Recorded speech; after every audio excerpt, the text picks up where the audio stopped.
Good evening, everybody. Welcome to another edition of The Focus TV. We got Octavia Wyatt, Raymond Lyons, we got Cardell Dudley, Wilson Tarpley Jr. We got a full house in the studio and oh so much to talk about, man. Them introductions, you have to take me a deep breath. All right. We got through them all. But we got a lot of stuff to talk about tonight, too. And I'm going to take me another couple woosahs to get through. We got a lot of basketball to get through.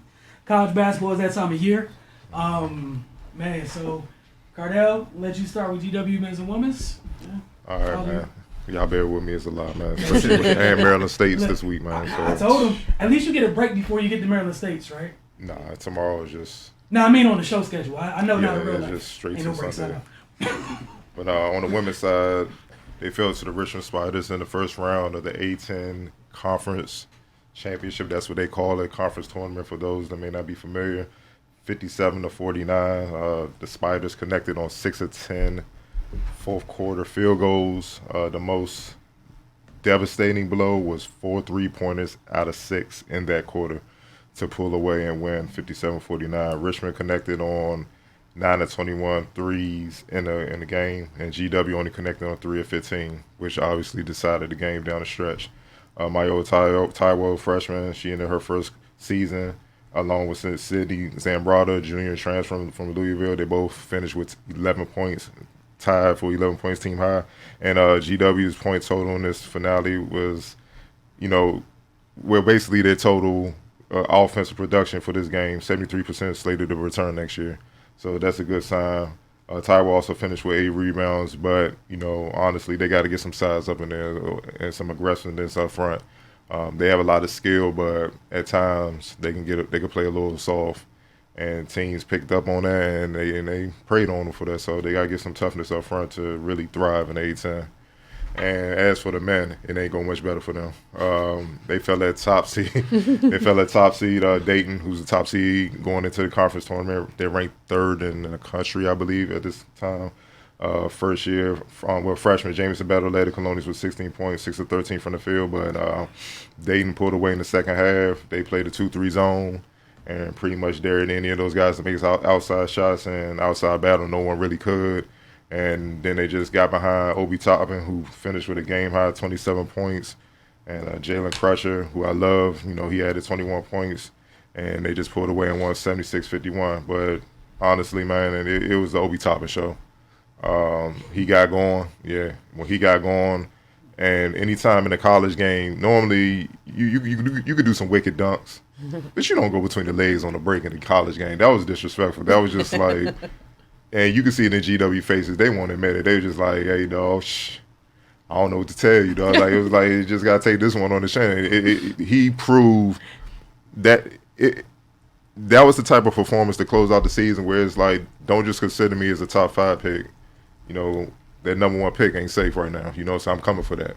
And all you could do is respect that, man. And he's as good as advertised, because I watched that game from start to finish, and man, he put on the show, man. And which will probably more than likely be his last game in Dayton. So now GW will enter the A-10 championship as the 11th seed, and they will take on the 14th seed Fordham in the first round tomorrow, 3:30 p.m. I will be there at the Barclays Center. All right. I guess on to a little bit happier news for a local team. Yeah, that was kind of sad. You're going to start us off on a down note like that. Hey, man. All right. The Maryland Terrapins still haven't lost since January 9th. The Big Ten Conference Tournament, we're talking about the women here, just finished. And also, shout out to the men. I want to acknowledge that they did win a share of the Big Ten regular season title. So, shout out to them. But back to the women's here. 17th win in a row. They got a bye. Double bye for the first 2 rounds of the conference tournament, and they captured their first title in 3 years in the Big Ten Conference Tournament. It's also their 4th tournament title in 6 years, so they only didn't win it in 2 years. In the 6 years, they've been in the Big Ten. So there's been a lot of talk around the Big Ten's closing the gap and all that. No, just horrible. I'm sorry, I'm gonna say it because a lot of folks oh, well, the league's getting better, and no, it's not. Obviously it's not AAC bad, where it's like UConn and nobody else, but there's still a sizable gap between Maryland and the rest in the field. And a lot of folks are trying to talk it up, and I get that, but like we were talking earlier in NBA Outlook, you guys found out about that a little bit. When you got to do so much talking and pubbing other things to bring it up, like sometimes it's just not. It's not what it is. Yes, Maryland came out the gate, and to them, losing 2 conference games was a horrible thing for the Big Ten. It was like, oh my gosh, they bleed. They're January 9th was the last time they lost. That was a long time ago. Very long time ago, and that was the Iowa. Then Raymond, you were there with me when Iowa came to Maryland. Yeah. Things were not the same. I was looking at Iowa, sitting with one of my colleagues, and I was like, how? It was like, run that back. Because I heard a positive thing about Iowa, and I was just like, how? How are we here saying these things? And I didn't quite understand it. But we all got to see in the Big Ten tournament some of the higher seeds. The Northwestern, which won a share of the Big Ten, the regular season title. They were upset. Did not make it to the title game. That said, Ashley Owusu, Cardell, been singing her praises for her since she committed. And probably before then, I think, honestly. I got a whole, hey, you need to watch Ashley Owusu. Very early. And Ashley was named the Jim and Kitty Delaney Most Outstanding Player, and Stephanie Jones was named to the All-Tournament team. Taylor Meitzel scored 22 points in the 74-62 win over Purdue. Diamond Miller stepped up in the second game, leading the team with 15 points as Maryland beat Indiana 66-51. And the game against Ohio State, which was the title game, it was literally, things that we've seen play out.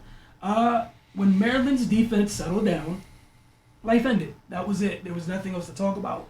And shout out to Diamond Miller. One of the things we saw during this mini tournament run was they put her in because Kyla Charles had legit 3 subpar games. So it's ideally the best player in the conference had 3 bad games, and their team just won the conference title. And again, this is to talk about their depth. This is the type of depth they haven't had since Stephanie, Kyla's, and Blair Watson's freshman year when they came in and they were the young freshman group pairing with some seniors that are in the WNBA right now. And after a couple of those players left, like they had some players leave their freshman class, Kai Gillespie, Destiny Slocum. These are other players that are going to be in the NCAA tournament for their respective programs. These 3 seniors, they had to step up, play a couple positions up, this is the first time they got to play their natural positions literally since their freshman year. And it was all about just kind of, and I give them the credit for fitting in when knowing you had to fit in around the talented youngsters.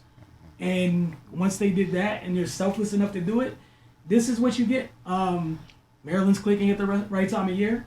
Be interested to see what happens come tournament time. But, they get a week off pretty much. Obviously, they're going to be practicing, but Selection Monday is next Monday for the women. So we're going to see if they end up getting a number 1 seed. Well, I don't expect them to be anything lower than a 3, and I even think a 3 is disrespectful in some respects.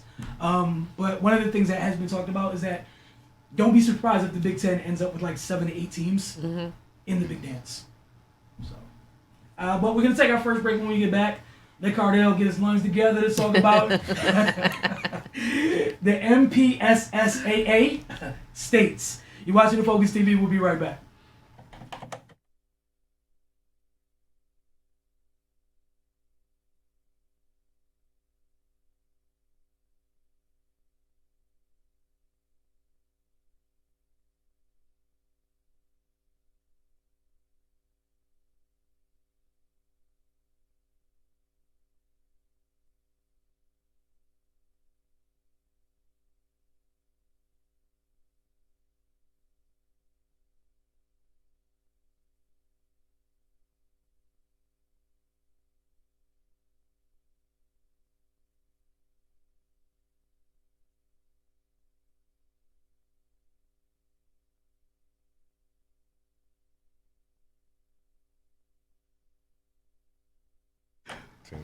Welcome back to the Focus TV. As promised, this high school basketball segment, Cardell's favorite segment, Cardell's favorite time of year.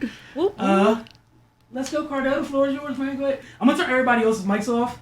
So you got know, it. Yeah. I'm silent over here. I can turn the computer around, y'all. But on the real, this week we long road to get here. Maryland State, like he said, MP, SSA. but I call it Maryland State basketball championship. Sir, that would have been helpful. Yes, I just get right to the point. That's You know, basically what it is. Get right to the point. But no, the semifinals start this Thursday for the boys and girls side. For those that may not know, the boys, they play at University of Maryland College Park, Xfinity Center. The girls play at Towson. And then they play both semifinal games Thursday and Friday. Then they finish up with the championship games on Saturday. On the boys' side, the matchups are for Thursday at 3 p.m. In the Class 3A, you have Northeast versus Baltimore Poly, the reigning three-time 3A state champs. So they're trying to defend it, go for 4 in a row. At 5 p.m., the other 3A game is at Tholton. I think they're further up around Baltimore. They take on who we saw at the KD Showcase, St. Charles, and we were very impressed with them, led by Max Brooks and those guys down there. At the 7 p.m. game, it's the first 4A matchup, Parkville versus Springbrook. And then the 9 p.m. game is the other 4A matchup, Henry Wise. They upset Eleanor Roosevelt in the regionals, and they advance, and they play number 1 Richard Montgomery to close out the 4A. On Friday, we go to the 1A, Fairmont Heights, PG County. They take on Lake Clifton, the defending 1A Maryland State champions. Edmondson Westside, they take on Southern Gary in the other 1A matchup. In the 2A the first 2A matchup, Frederick Douglass, once again, PG County, they take on Wacomico, who's seemed to always be in the semifinals every year. And also another powerhouse from up in Frederick County, Oakdale, they take on Newtown, who's always in the mix as well. Both of those teams are always in the mix in the past 2As to close out the 2A matchups. Those winners go to whoever wins those games will obviously play in the championship. The 1A championship will be at 1 p.m. The 3A championship will be at 3 p.m. The 2A championship will be at 6, and close things out with the 4A championship at 8 p.m. On the girls' side, we have Western versus Howard in the first 4A matchup at 3 p.m. on Thursday. In the second 4A matchup, Winston Churchill versus Charles Flowers. So Flowers up at Wise in the PG County Championship. They're impressive. They have a lot of guards that can do a lot of different things. They can shoot it, they can attack, and pass it, they can defend well, and they have some undersized bigs that can get it done in case they need help down that way. At 7 p.m., we had the first 3A matchup, Frederick versus Easton, and then 9 p.m., we have the second 3A matchup, Rockville versus Baltimore Poly. Yes, the girls are just as equally as dominant as the fellas. On Friday, we go to the 2A matchup, Westlake down in Charles County versus Pikesville. Pikesville is the reigning 2A state champion, so they're trying to, hold on to that. The second 2A matchup, Forest Park takes on Middletown. Middletown is led by top junior Sayla Hoffenberger, UConn commit. She's a real deal. She's the true 6'3" guard. I mean, she's a guard, but she got 4 sides, so she's one of those Emma Meesman, Deladon types that's coming up the pipeline, could do it all. Yes. And obviously, if you can go to UConn, you could do it. He just don't recruit anybody. And then it's and Wilson will be happy. So 7 p.m. game in the first 1A matchup, Coppin Academy versus Chesapeake Math and IT Academy. Don't ask me where that is. I have no clue. Must be one of these new schools that just popped up. So, no disrespect. And the 9 p.m. game, the last 1A matchup, Sarasville, PG County, they take on Southern Garrett. And obviously, whoever wins those games will move on to the championship.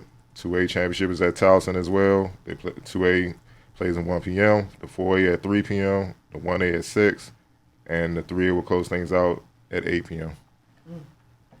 That sounds like a lot to get through, man. Wow.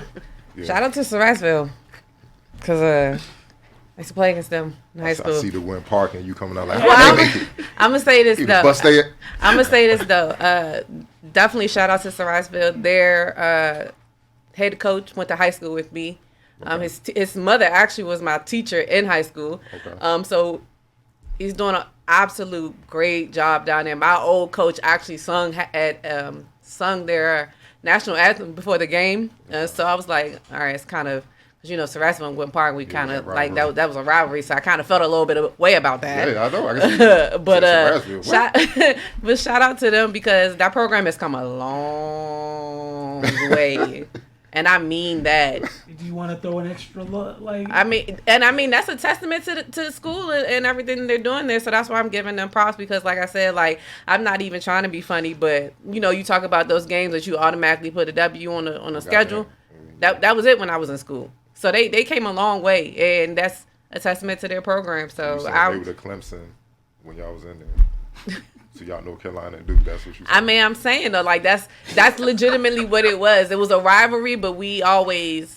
I've never lost to Sarasville in high school. So that's not a rivalry? Yeah. It's still a rivalry though. Like our schools. No, look. Anytime Gwynn Park played against Sarasville was a problem. Okay, so look. Rivalries are competitive. Rivalries, not only they're competitive, there are things at stake. Okay, Y'all just had schools that didn't like each other. No. That's So when the Cowboys and the Redskins play, that's not a rivalry? Not to me. It's not people To competing. them it is. Is it not? Okay, to the rest of us normal folk, nobody cares. I'm talking about it was a rivalry to me. I was there. It was a rivalry. It is like PG County. It is. Thank you. Certain schools, even friendly in yeah, us. Oxon Hill, back in That's the what I'm day, saying. yeah. Like those were rivalry games. Like when we played Douglas, it was like that too. Because Battle of 301, whatever you want to call it. So like there were certain schools like they may not have been good, all the time, but it was always like everybody even was if there. they won. It's not over. It might be some fighting after the game, some So gunplay. And I mean that in every sport. So it's literally like the Redskins Cowboys level of where if someone has a really bad year, if their one win was against that school. As you can see to this day, like hello, I still don't really like Sarasville, but congratulations to y'all. That's beside the point. So but you petty in every sport. Basically. Okay. All right. I mean, like I said, I never lost to Sarasville, but for the second time that statement came along with the congrats. It does. Like, is it really a congrats? Like, it is. No, that's legit. Because it was such a big rivalry, like, I have to actually say congratulations. Like, I could be petty and just be like, no. But it's not that big. But you just did that. No. It's happy because Gwynn Park influencing their winning now. You see what I'm saying? See, you got to read. That's another point, too. See? We got Gwynn Park alum in there, so. Yeah.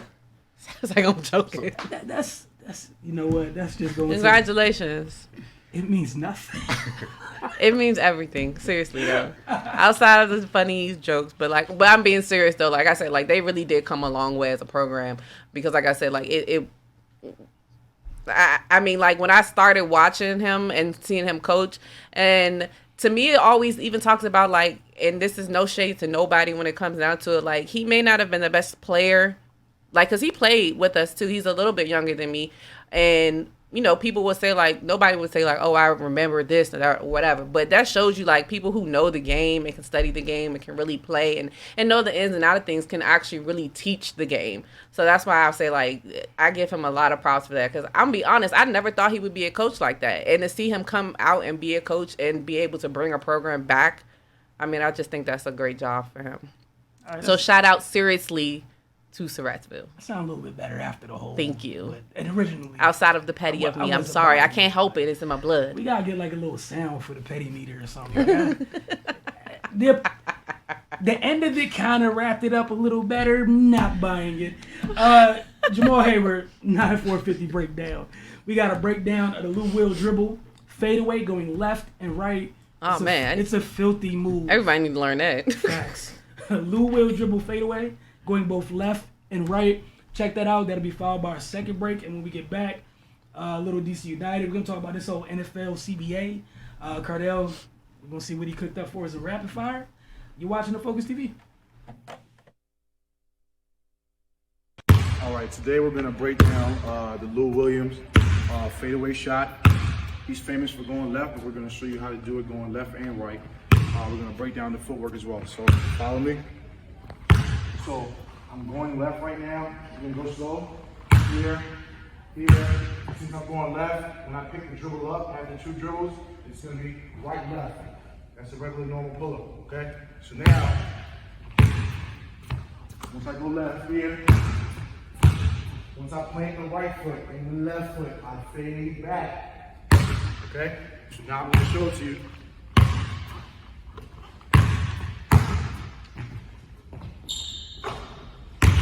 Now we're going to go full speed.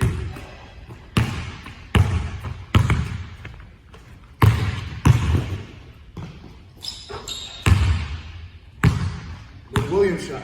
Other side.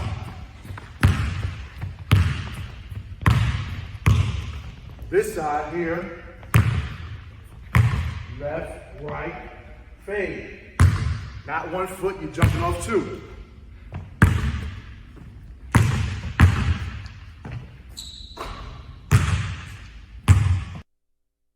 All right, today we're going to break down the Lou Williams fadeaway shot. He's famous for going left, but we're going to show you how to do it going left and right. We're going to break down the footwork as well. So follow me. So I'm going left right now. I'm going to go slow. Here, here. Since I'm going left, when I pick the dribble up after 2 dribbles, it's going to be right left. That's a regular normal pull-up, okay? So now, once I go left here, once I plant the right foot and the left foot, I fade back. Okay? So now I'm going to show it to you.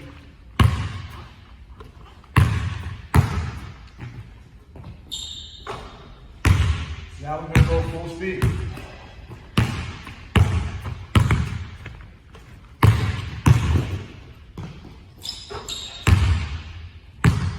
The Williams shot. Other side.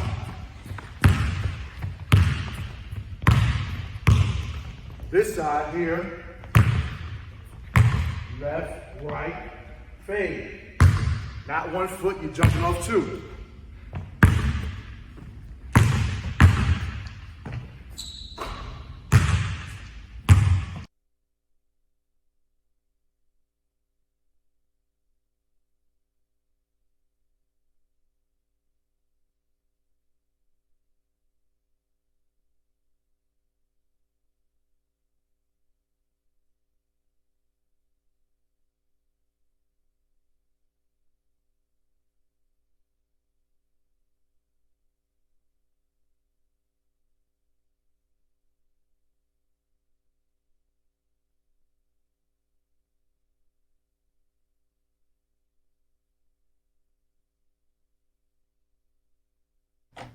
Welcome back to the Focus TV. And again, thank you so much to Jamal Hayward, 9450 knocking out each and every week.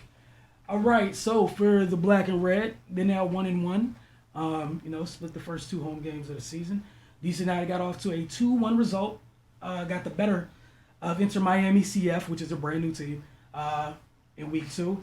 It was a wild, it was a real wild game for quite a bit. But literally 2 minutes in, the visitors scored a goal, which was their first goal in their franchise history. So congratulations to Rodolfo Pizarro. But things kind of took a turn for the worse in the second half. Roman Torres got carded. Meant they had to play down a man, which changes things no matter who you are. If you're the most aggressive attacking team, or a team that's really bad at attacking. It's a man advantage in a sport with so much ground to cover. It affects you. For DC United, they got both of their goals literally after the red card. Yamil Assad scored the first goal in the 59th minute after Edison Flores was taken down in the box. It was a beautiful PK. Keeper had no hopes of getting this. Very poised attempt by Yamil.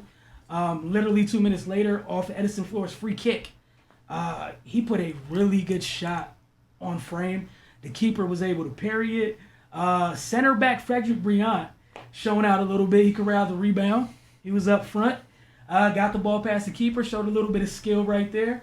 It turned out to be the winner. But again, everything really changed once Inter Miami went down a man. It's really that simple. Not a lot to take away from this. Again, I'm going to tell you guys, like I told you guys in preseason, I'm not really going to get in, you need trends, things that actually happen. We need to get 5, 6, maybe 7 games in before we can really understand what we're seeing, what to take away from things. It's 2 games. We're going to continue to see where this goes. As for this week, the Black and Red are going to go take on FC Cincinnati. And congrats to both Steve Birnbaum and Russell Canels for their 3-year extensions. Both of them truly deserve that. So they'll be spending at least the next 3 years here in DC. The NFL CBA. I'm going to talk about this because it affects so many things. Where do you guys want to start with this? I mean, it's look like a setup to me. But, so just some general stuff. I mean, it's a 10-year deal on the table. So whatever they decided on is going to be locked in for a while. They've tried to mend fences, I guess. They got some more benefits for injured players. They propose if a player gets hurt for the season, they'll receive 100% of their salary, up to $2 million. which pretty much doubled what the old agreement was. Previously, it was 50% of their salary up to $1.2 million. They propose a boost in the retirement pension as well. And they're also making room for players to negotiate for more guaranteed money. They'll be increasing team deductibles to $15 million to put in escrow, so that'll give them some wiggle room. But overall, like the players aren't happy with it. They wanted to raise minimum salaries up to, I believe, like $700,000, and the players seem to be confused about where this proposal of a 17th game came from. Like Aaron Rodgers, who's the players delegate for the union, he's like, that wasn't even on the table. So, and that's become like a main point of contention surrounding this whole thing. So I mean, it's just looks like more of the same. Always in football, when these things come up, I feel like the players at a disadvantage because they're not as visible as other sports, like basketball, where it's more of a player-driven league. The owners pretty much run the show in the NFL. The only small bit of leverage I could see the players having is that the NFL would like to get this deal done ASAP. Still 1 year left on the current CBA, but they got to start negotiating these TV deals. So they want to go to the table with something in place, without a threat of work stoppage. So if this thing rises to the end, I mean, the players could use that to try to push for things what they want. But like I said, the players pretty much have no like bargaining power in the NFL as far as I'm concerned. Like, you could be the best defensive lineman in the world and walk down the street with your helmet off and nobody's gonna know who you are. They're just gonna know that you're a gargantuan human being and you probably play a sport. So that's the problem with the NFL and them trying to, make things as even as possible in this situation. I hope it works out. It likely won't. But we'll just see how it goes. Octavia, Cardell?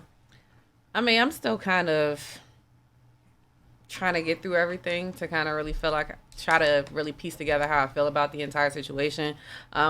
Like Raymond said, I feel like there are some good points that they have, as far as, getting the money, getting 100% of their salary if they were to get injured. I know some of it is a little bit more lenient on drug testing, that I'm sure that players are really interested in, because one big thing that a lot of players, and not just in the NFL, across, major sports, are talking about marijuana with them. Now it's not necessarily going to be a suspension if they test positive for marijuana. So I think there are small wins for them, but I just think that they have to, as a whole entire league, as far as the players, they all have to come to some type of consensus. And I did read that some of it is the fact that the owners are kind of placating more towards those players who are on the lower tier of it. They need the money. And knowing that they need the guaranteed money now, as opposed to the 1%ers who are good already. Like, they're set for life. No matter what happens with this, they're going to have money. But, with the average career in the NFL being 3 to 4 years, there are a lot of players who are at the bottom that are like, if I can get more money now, knowing that I could possibly only play 3 to 4 years and try to set up my life after that, they're more inclined to sign off on it. Also, they're not allowing them to change their votes as of now, since they have gone ahead and extended it to, I believe they said Saturday night, when they are going to have the last votes for it. So I just think it's a lot of in between. I'm a little bit torn on the increasing of the regular season to 17 games. I see both sides of it. I understand the players' safety and the health of the players. But I guess what I'm still trying to figure out is if that's taking away a preseason game, because I feel like that was the first time that I started hearing about it, that they were thinking of expanding it to a 17-game season, but reducing the preseason from 4 to 3. So to me, in all actuality, it would still be the same amount of games that would happen, but I understand that a lot of the top tier players don't play in majority of the preseason games, so their bodies are going to be under more stress. So that's why I'm still kind of back and forth. I understand that it's a business at the end of the day. I think that from a business standpoint, a longer season would benefit them, as far as, owners and the franchises that they have.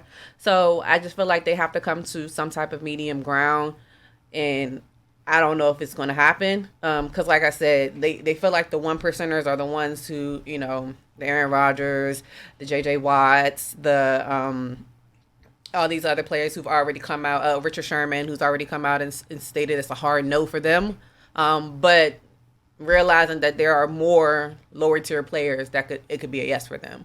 And that could be all she wrote when it comes down to it. So I'm just kind of interested to see how it actually goes down. You know, I hate to say it again, but it's a business. And like you said, the NFL players don't have the visibility as other major league players, you know, because, yeah, like you said, if they walk down, I know plenty of people that would not know who certain people are walking down the street. Mm-hmm. You know, I'm like, hey, that's so-and-so right there. They're like, who?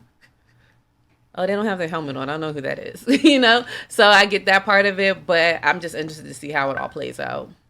Yeah, I'm a little bit more hardcore towards this. It's a horrible deal. To me, it's really one-sided, right? It's I don't know what's the limit on the type of words I could use to describe it for this forum. It's all right. So they won a 17th game, right? Which is cool for the people not playing the 17th game. Cool. The revenue split isn't 50-50.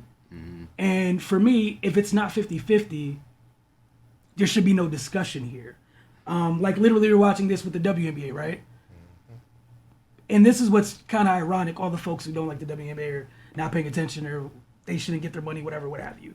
The revenue split's kind of really important here, no matter what the league is. And the highest the players could get. And shout out to Eric Reed's lawyers, Garagos and Garagos, their firm. They kind of reviewed it, and Eric Reed on Twitter put up. They wrote a 4-page kind of like review of the 400 after going through all 456 pages that they sent the players. Let's keep it 100 right here, right now. 450 pages. Dude, 456 pages. How many of these players are going through all 456 pages? 0. How many of these players know exactly or have the background to really understand the language 0. in this document? And this is not me insulting anyone's intelligence or anything like that. It's just reality. Like, it's a whole bunch of language where if you don't take the time, like if you don't have someone who lives in that realm, that niche or whatever for that type of language to understand it, it's just a bunch of words. Mm-hmm. And if the only words that sound familiar, guarantee money, things like that, you get fooled into thinking it's a good deal. And it's not. You're getting got. And one of the things, I'm going to just read a couple things that popped up on, this 4-page review. The owners get a chance to elect to increase the schedule to 17 games. If that happens, the paycheck does not increase. That makes no sense. All of you fans out there, are you showing up for work when they're not paying you? Absolutely not. Just to, I'll speak for myself. Whatever you're getting paid, are you showing for work if they're not paying you? Hey, go ahead. And also, people got to understand, all revenue does not mean all revenue. Stuff like stadium naming rights, premium seat revenue, sponsorships by outside corporations, partnerships. The owners are taking that in. The players don't get none of that. They're just talking about TV revenue. I got one for you. Exactly what you were just talking about. One of these bullet points here. Owners have significant revenue streams, as Cardell just said, that are a result of the game, but are kept exempt and outside of the revenue share. You're not sharing. That's why the players are like, we need it. So you're not even sharing the revenue you're getting. So it's like, we're going to keep all this, and we're going to choose what we can share with you. I'm going to take a wild guess. If you're a billionaire, what part are you going to share with someone else? They not trying to share nothing because it's like, that's how I became a billionaire. Right. Not sharing. That's like the first person to get to pick through the Halloween candy. Let me get them Skittles and Starburst. You can get the licorice. And the candy corn. Or the Twizzlers. Or another one that's like a clear money grab. And people are like, oh, well, maybe it means my team may make the playoffs. No, your team stinks. They didn't make the playoffs. Can't get out to the division. They don't deserve it. Because they added 2 teams possibly. Yeah, like it's garbage. It's a straight money grab. Like, I don't understand what we're doing. It's literally here like, we don't care about their safety, but you guys care about watching it. So, just like, this is the one chance you finally get. Players, you messed up when the Kaepernick thing happened the first time around. I had all that you had a whole bunch of leverage. Could have went to the table. You would have been in a way better place right now. Instead of Kirk Cousins having one of the only, shout out to his agent because Lord knows he's out here working. $84 million guaranteed. You ain't even $84 million guaranteed, right? One of the few in the league. Give me that. No matter what happens, give me all that. We done here. Y'all could have had those types of people negotiating on your behalf if y'all were actually all together. And going back to your point, like you said, they're already trying to isolate the groups with talking about the folks that don't get paid because they're looking at, you know, the fringe players because it's like, oh man, that's a guaranteed $125K. I mean, that's cool, dude, but let's think here for 2 seconds. If you get more of a revenue share, and then it means something when they extend the game roster. If you're getting less than it doesn't matter. It literally doesn't matter. Because then they get to just rotate you guys on and off, on and off, on and off, on and off. And I guarantee you what's going to happen is instead of what happens now where you got the same guys on the practice squad for most of the year on most teams, it's going to rotate. It's going to be like NBA 10 days. Right. Like nobody's thinking about all this all the way through. Go ahead, Cardell, if you had anything. I don't want to sit here talking too much. No, you good. I just read up on a note. They saying with the extra game, I guess that will, over the course of the year, with all the teams playing the extra game, it will bring in, with 17 and 18, we'll bring in $100 million in this upcoming season if they sign the deal. All that works out to is just $3 million per team. So, and you got 53 players and practice squad players and the coaching staff. You got to divvy that up amongst all them. So, what is that really giving them? You know what I mean? It's just, man, the banana in the tailpipe is real, man. Like, they getting them, man. Like, they got it. They gonna have to unify. Otherwise, I'm like, dog, we don't want to hear you complaining about. You can't complain if you're not willing to fight. Like, and that's why the owners are smart. They're targeting the people that really need the money. Like, and they are not stupid.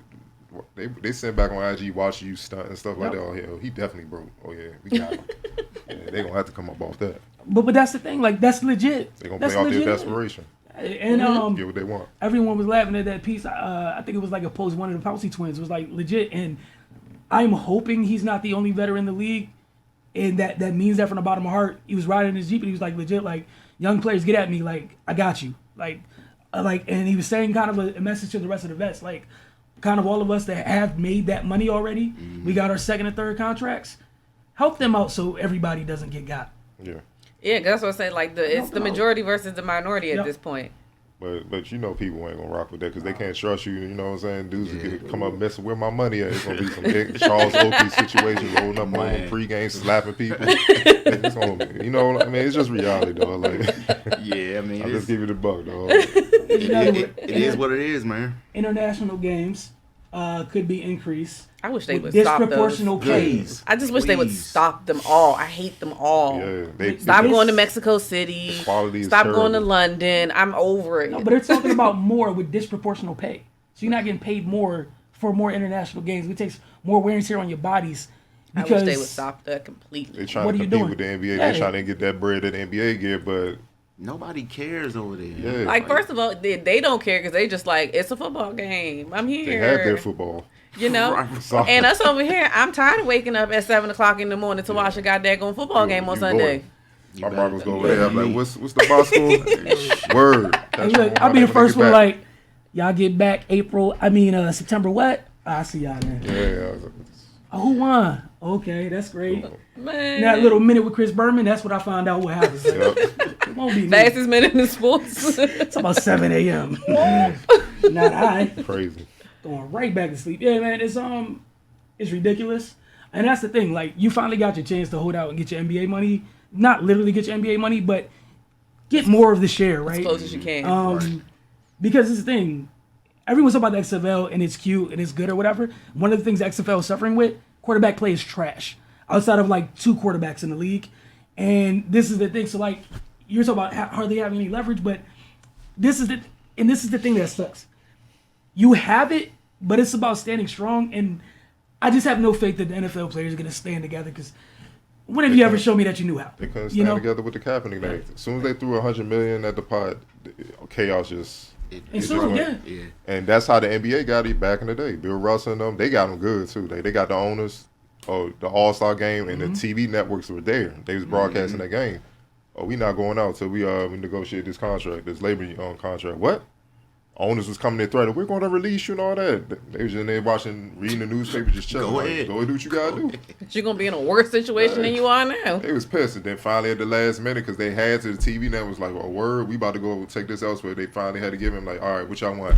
They signed the deal right there. And Bill Russell was like, all right, let's go play. And that's how the players got control. It started with that. But it took a lot of people fighting. They had to come together. Wait, like, seriously. so it ain't start when the Heatles formed? Nah. He got them the Heatles. You talk about her being petty? Boy. That's why he fit. That's why he fit. Seamless transition. I loved it. But not like I'm about to start. it's just crazy. Like it's legit crazy. You finally got opportunity because they have to get the deal done for the TV networks. I was about to say it's kind of eerie similar. And this is the thing, you have your opportunity because TV, yeah, it's still TV and everything. There's this thing called streaming, man. So, if Yeah, because I'm the DirecTV about to players- lose out. Like if I'm the players, I sit back like, so what you gonna do? You gonna get scab players? Seriously? Because if your product takes an L, I don't think there's coming back for it. Because if you accidentally let your all pros or what have you, if like 5 of them played in the Excel for 10 seconds, they're not coming back. Or imagine them sitting back at home like, dang, I'm not getting in 10 car accidents every week. Let me just stop. And that's the other thing. You're already at a place where you got 27-year-olds retired. And then you want to add on more games. You can't keep crying player safety when you're like, more car collisions, as you said. Or if they really go hard and unify, which it won't happen. I'm just saying, because of the streaming, like you said, they can negotiate with all these streaming services, TVs, and the networks themselves. They're the talent. And they just trying to put the bread so they can have the views and get the advertising. And they like, word, y'all got it? Y'all got your own league? Like Okay, you saw what happened in newspapers. It's tough out will. here. It's tough out here. Yeah, and that's just the craziest part to me is a lot of folks and like for the fans, like I just question a lot of y'all. I get y'all fans and it's short for fanatics, but it's stuff you wouldn't put up with on your job. So how you gonna tell somebody else to do it just because they get paid more to you? That's the stupidest logic I have ever heard. But let's go ahead and flow on to rap. Oh, I'm sorry. The last thing that got me that I read somewhere and it bothered the heck out of me. And watch out for a lot of misinformation here because there's a lot of credible media people that just carry water for the league. Ain't gonna go down that list. Y'all know who you are. A lot of y'all. Oh, good God, there's a lot. There was something I saw where it was about rookie deals. Like you lock if this goes through, you would lock into your rookie deals, and you can't have outside endorsements until you get to your second deal. Oh wow. So this is the thing about reading the fine print and going through this, because think about that. That locks into the team where you get free for your club. You get free advertisement from your rookies. That's some NCAA stuff. I'm saying though. Yeah, that's the first thing that I found out. I better read Like all I'm saying, though. 456 pages, man. Think about this. Not only why is it that long, but man, come on, y'all. That's a lot of pages. They got some. The owners got I some done written lethal some- I done lawyers, written though. I some- need their lawyers, though. I done They written gonna some commit a murder, articles, get but, away with it. Just think about it. Broad daylight, no mask, no. Seriously, dog. And then look, you got your folks in Smiling the the media camera and peddling everything. Yeah, I get it. Yeah, but you got your folks carrying the water like, yeah, if the players don't do this, everything's in jeopardy. No, if they don't do it, there's a whole lockout They gotta maintain after the next access, year. bro. That's it. That's all it is. NFL can't afford to just go dark Right. for a while, okay? Nah. Like it's a 16-game season. They can't afford it. Like with the NBA, it was a lockout shortened season. It was 50 games. NFL has 16 regular season games. You can't afford 8 or 7 or you know what I'm saying. You can Even 4. Yeah, that's what I'm saying. That's a quarter of the season. Yeah. like, Can't even do seasons are 4. 4 quarters. Like literally, I would literally sit back and be like, show me how you survive without me. Like you said, like what are you gonna do? Like look at the buzz the league's made. Like as it's been growing, right? You really gonna end this? Doesn't make any sense. Like and it's sad that it's that deep where it's like just to get over on your Talent, yeah. your talent that bad, your employees that bad. That's crazy. But go ahead, rapid fire. Let's get a couple of these out the way. Rapid fire. The NFL will again look at the alternative to the onside kick at this year's league meeting. In a proposal by your Eagles, Oh, the Jesus. league horrible rule will coming out. consider allowing teams that will otherwise kick off since they line up at their own 25-yard line with a 4th and 15 play. If the offense gains 15 yards or more, that team keeps the ball. The rule changes restricting the kicking team from running starts on kickoffs have made kickoffs safer by reducing the high-speed impacts, but they've also made onside kicks incredibly hard to recover. Allowing an alternative to the onside kick is one way of making games more exciting by giving a trailing team a better chance of coming back. So, Miss Eagles, your team. I mean, I actually don't hate it. Look, hey, God. hold on real quick. No. God, man. Before you say your piece, tell Howie Roseman, or whoever it is that owns the team, just because he was channel surfing and accidentally watched XFL for like 5 minutes, that he doesn't need to pick up his phone. He loses his phone privileges. That's a horrible idea. Nah, I'm joking. Nah, like I can't. Like you said, it's too XFL-esque, and I feel like it takes away from the grittiness of the actual game. Like that's how the game is played. Like either you get the onside kick or you don't. Either you recover the ball or you don't. You shouldn't be like I don't really like it. I mean, I say I like it because you gotta get these geeks out of sports. I'm tired. I'm gonna say it's just because all it is they ruining football. They ruining basketball. All these analytics. analytics More exciting to get more eyes, so we can get more money.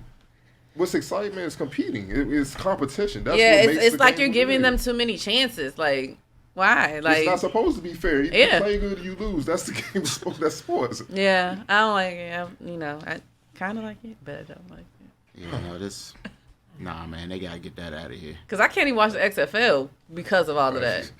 I'd be like, why are y'all talking to him during the Didn't he just what?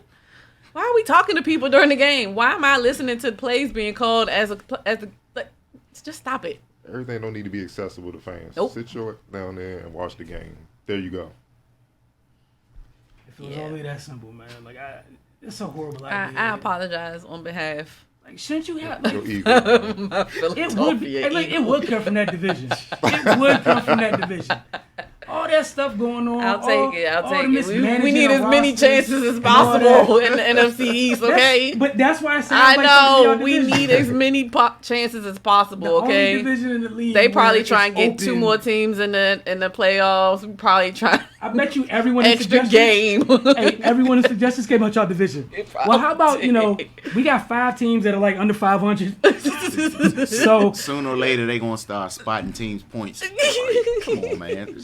But only on Monday night games. Only on national televised game, Mondays and Thursdays. And Thursday Sunday nights. No, Thursday nights we don't get as much viewers. So let's go ahead and try this. Yeah. With the riding excitement wave in the NFL, Hawks CEO Stephen Koonin suggests the NBA season should start in December to boost ratings, to avoid competing with the NFL for television viewers. Your thoughts? Get these geeks out of sports, man. I just don't understand why we're trying to change stuff so much. I feel like every year somebody proposes something different to change what has been happening for the last eons. I don't understand it. I get his thought process behind it as far as, time frames and everything, but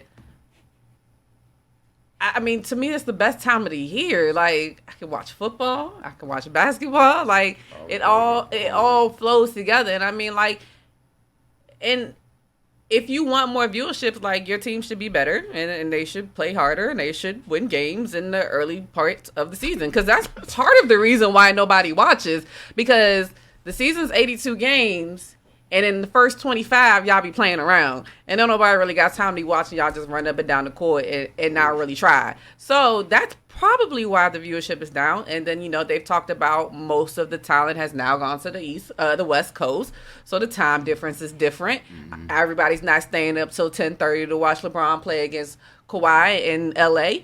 And now y'all trying to figure out ways to work it. Just play harder. Like, I don't understand. Like, whoever wants to watch the game because of the matchups and who's playing and how hard they're playing, they're going to watch that game. Doesn't matter if it's an NFL game on. It doesn't matter if it's a college game on or whatever's happening. If your game is the best game that's on, they're going to watch it. First of all, who are they polling? They're polling geeks like that. They're polling their friends, the casual fan. And I'm just like, look, the casual fan's going to always be casual. They don't love the game. Mm-hmm. So catering to them will irritate your hardcore fans. And no hardcore fans will leave. That will forever hurt your business because them casual fans going to go wherever it's exciting. If it's a concert in town that night, I'm rolling to that. If it's a big-time football matchup, man, forget the NBA. I'm going to watch that. That's how I go. Like the UFC fans, fight on. Yeah, they're going to sit right there. So how about you just cater, like you said, I agree with you. The real problem with the ratings and stuff, the players are bullshit. Y'all gave them too much power. And no disrespect, the common dude ain't trying to sit up here and watch an NBA game and guys making $40 million a year. BS, man. Like, especially they know basketball. They're like, dog, I just got through working a 12-hour shift. I got to watch this. I'm going to sleep. Mm-hmm. And I don't want to hear about the games that are on late or whatever. That's BS because people be up on their phones 1, 2 in the morning on IG, social media, so they up. It's just the product is trash. Y'all not playing defense. All it is pick and rolls and 53s and step back and dribbling 75,000 times before you pass the ball. Like, flopping, crying. It ain't competition. Why you think everybody was so geeked up in that fourth quarter with the All-Star game? That's the hardest quarter I've seen all season. So that's the problem. Have these fools play hard. That's why it may not be popular to say. I wish the NBA had a little bit of NFL with them. Like, nah, y'all got to earn this bread. You know, if you do this, play X amount of games, you play these 2 games, you get the other half of that. Oh, dudes be playing with one leg, one arm, be ripping out their pressures. It'd be real. So, nah, that's what it is, man. Moving into December is just stupid, man. I got one. This is from Atlanta, right? Someone in Atlanta. Yeah, I got one for you. So this is another team, a professional team in your, locally. Last week, MLS season just started. 69,000 fans in the Falcon Stadium for an MLS game. Because they soccer team 69,000 fans.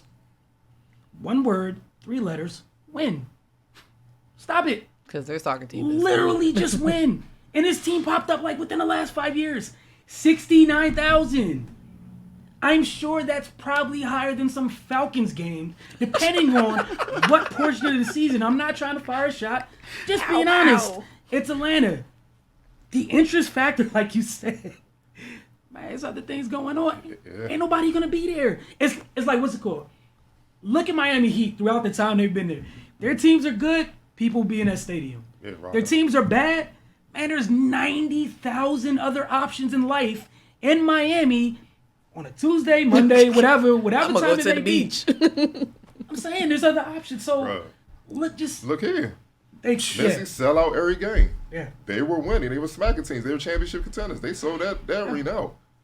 The Wizards, not so much. You see what I'm saying? It's just real. You got concerts, you got theater shows, you got all types of comedy shows coming to town. You gotta make people want to come and see you. Yeah. Exactly. Like when Gilbert and them was running things. Oh, yeah. Even with Bill, when they was rocking going, like the last the playoff game they lost in Toronto. It was packed most of the time. Mm-hmm. But why was that? Because they were competing. They were playing well. Like at the end of the day, we're getting into all these things, all these gimmicks and things to get people to watch. Like one of the things that stood the test of time is the actual product. Like take all this time, all this effort, all this energy, improve the product, right? And let that be the focus. First of all, have any of y'all been polled with these little sport polls where they trying to say the consumer is saying it's not exciting? And I don't know anybody that has. I think I'm about to say, because they put up, you get a survey any other time you pop up on something somewhere, Facebook. You can search something and pop up on Facebook 2 hours later. Is it your man? The COO of the company? Like I said, the geeks that never even been in the gym before, except when they bought the team. They don't know what they're watching. So to them, it isn't exciting. All they looking around, their excitement is coming in their little suite, looking around the arena. Man, look at all these empty seats. It must not be exciting. What kind of promos can we come up with? Call Adam. Adam sounds like somebody that would do it. Hey, one more question for the night. Let's go. One more. My man said Adam. This sounds like 5 people that would have that job. And somebody's name would be Adam. At least 3 of the 5. But go ahead. Adam like, this nigga calling again. Man, they trash. That's why they ain't there. Let me stop. Like, we'll work on the promos. Come on, Dak Prescott. No. I ain't even gonna go with the Cowboys. Hey, please don't talk about him. I want nothing more about the division after those suggestions. Well, this in relation to the former player out of the division. Sources: the Bills have agreed to terms with cornerback Josh Norman to a 1-year deal worth $6 million. Yeah. Base value with incentives can get him to $8 million. Norman reunites with Sean McDermott, his defensive coordinator, with all 4 seasons when he was with the Panthers, which was his best years as a pro. Great pickup. I'll go last on this one. That was his answer. Because that's kind of my answer. I'm over Josh Norman. Yeah, go somewhere, man. Get your money, but, I mean, every other Sunday he on Fox NFL Countdown anyway. He might as well just go ahead, put in an application. Wow. Become a free agent like Tony Romo did with CBS and got a bag, you know. He can pay more than players. Yeah. Too. Hey, look. Yes. They Look, really no are lie. 17 players. mil. He gets 17 mil to talk. But no lie, I'm not gonna lie. Like, he's excellent. He really He is is, good. yeah, he's good. He's good at that. I will give him credit. 17 million is not my business, not my money. Not my business, not my money. But he's really good at his job. But yeah, Cardell, your thoughts on the Josh Norman thing, or you ain't really had nothing? You about to be as petty as they are? I'm just focused on Elway right now. Okay. Just hang it up, bruh. The one thing I got you guys for the, I'll say something nice about the Josh Norman thing. Oh, The good news in Buffalo, you're not CB1. It's Tre'Davious White, right? So you'll be the other guy. I mean, There he's will been be- the other guy. No, but it's different because like there's gonna be safety help. Ron wasn't here the whole time here because they did some things gonna where need some like help. you knew what he was, you knew he needed help, the type of corner he was, and you had him follow people, things that just didn't make sense. And this is where it comes down to sometimes like know your personnel. You ain't never nobody that needs to be following anybody. You had him following fast people. What did you think was gonna happen? Like, hey, look, that's Deshaun Jackson. Follow him. No, sir. You stay in your corner. Wherever Deshaun Jackson is, that's somebody else's problem. So I think that's the thing with McDermott is I would expect that he has an opportunity, and it's up to him. But he'll have an opportunity to play a role. Hopefully, his ego is in a place where he That's could part of it. fit into that role because they don't need you to be special. Tre'Davious White is their special guy. That's part of They it. got two special safeties. They have a good defense. They just need somebody to come that they can trust as a vet to do their job and not mess stuff up. So, you got an opportunity. We'll see what happens with it. The other thing is, a lot of corners in this draft, good luck. I know they're going to draft the corners. We'll see how it works. Like, trust me, they will. Just put the application in. You're rude. You're so rude. Put the application in. All right, man. I want to thank everybody for tuning in tonight. Truly appreciate it. As always, for your continued support. Again, be on the lookout on social media. We got this whole NBA Outlook thing coming. We got another thing coming down the pipes with WNBA side soon. Get over to finestmag.com or monosports.com. This has been a Focus TV right here at Studio 202. We'll see you guys next week.